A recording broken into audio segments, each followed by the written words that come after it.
చిన్నప్పుడు మనం సండే కోసం వెయిట్ చేస్తూ ఉండేవాళ్ళం. ఎందుకు? టీవీలో రామాయణం చూడ్డానికి. ఆ రామాయణం స్టార్ట్ కాగానే ఫ్యామిలీ మొత్తం టీవీకి అతుక్కుపోయేవాళ్ళం. మరి అలాంటి రోజులు మళ్ళీ వస్తే ఎంత బాగుంటుంది కదా. మరి అలాంటి రోజులు మళ్ళీ తీసుకురావడానికి పూనుకున్నారు మన ప్రణవానంద్ ప్రభుజీ గారు.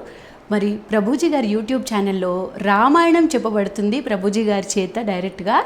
అది కూడా మే 16th నుంచి మే 24th వరకు, అంటే అధిక మాసంలో. అధిక మాసం అంటే పురుషోత్తమ మాసం అని అంటారు. మరి పురుషోత్తమ మాసంలో ఆ పురుషోత్తముడైన రాముడి గురించి, రామాయణం గురించి మనం వినడం అంటే మన భాగ్యం అనే చెప్పుకోవాలి. అది ప్రభుజీ గారి చేత చెప్పడం అనేది మన అదృష్టం అనే చెప్పుకోవాలి. సో గుర్తుంది కదా, మే 16th to May 24th Pranavananda Das Prabhuji YouTube ఛానల్లో సాయంత్రం 7:30 to 9:30 ఫ్యామిలీ సమేతంగా కూర్చొని వినండి. హరే కృష్ణ. మీ అందరినీ రామాయణ ప్రవచనాల్లో కలుస్తాం. జై శ్రీరామ్.